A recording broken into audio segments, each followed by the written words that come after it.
Let me ask y'all something.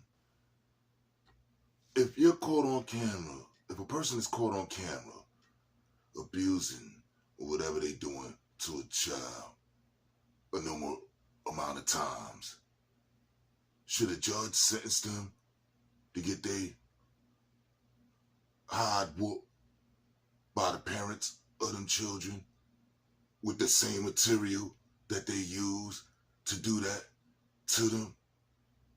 Huh? I wonder.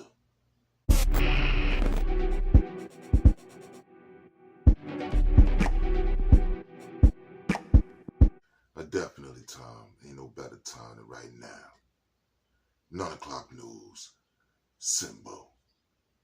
Hope y'all alright. It's a real discussion I'm about to have. Dealing with Shorty. Things in the Bronx. And you was a nanny for a family with a 4 and a 6-year-old. And they got you on cam. Tearing their babies up.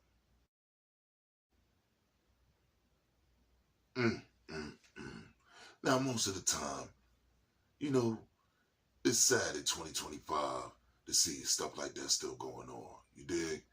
It's like somebody being on certain drugs. It's like, it's not played out by now.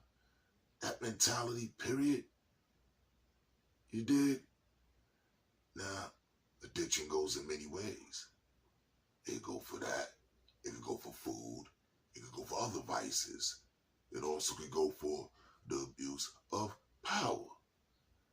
Because you might not have no power nowhere else. In that little window of opportunity, you feel like you got some power. You still end up abusing it. Look at this low-level stuff. On camera, doing that to them babies. Knowing that everything now is a camera era. You dig? You ain't even past the camera era. It's all about what they say in the military, the measure of a man. That go for all humans. You dig? And what you gonna do when nobody's looking? Is that true measurement? Word. So, with that being said, Shorty, she in her close to mid-20s. They're gonna add in her to say, well, that's what was going on with her. Going with a BX, and certain things still might have been wild crazy because that's still like the era where there was a lot of, you know, I'm talking about burned down buildings and things of that nature. So it was still that poverty look in full effect. Well, I ain't start clearing out to then in 2010. So you think about 2001, 2002, 3, besides certain sections where the shopping areas was at, them other areas definitely looked like the 70s and the 80s Bronx. No getting around it. So maybe it was an element of that still going on out there. Brooklyn, you had a few families that was living that element by the 2000s. And we looked at them like weirdos, like, what you doing, man? It's played out. Well, because we already went through that in the 70s and the 80s. Which in turn make y'all kids think y'all can do whatever y'all want to do.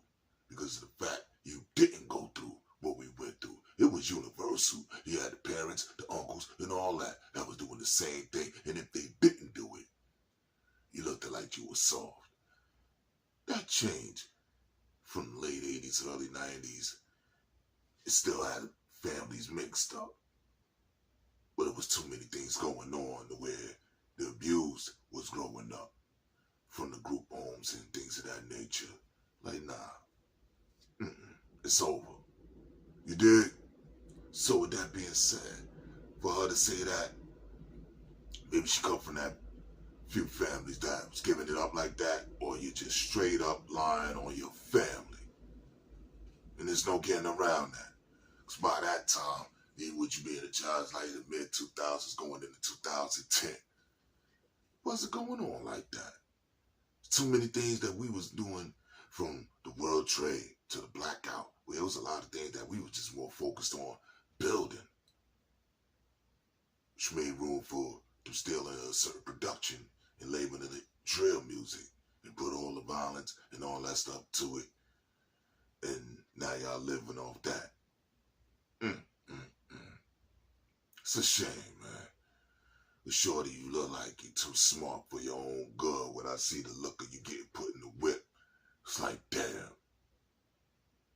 You're going to keep playing games, even in the court system.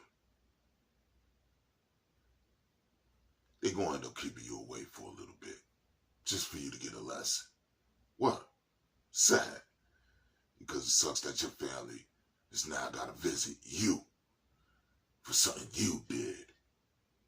And that's what I don't be feeling about with a lot of niggas that keep going to jail. They call your mama for visits, commissary, all that. Nah, don't put them through that. Because they ain't put your ass in there. You did. Now handle it till you get your ass out. And you better get them the same love like when your ass got in there. Because they ain't put you in there. It don't got to do nothing for you while you in there. Calling yourself a grown-ass man, grown-ass woman.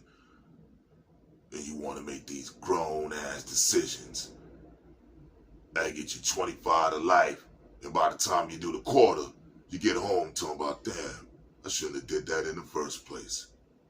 Should have thought like that while you was home.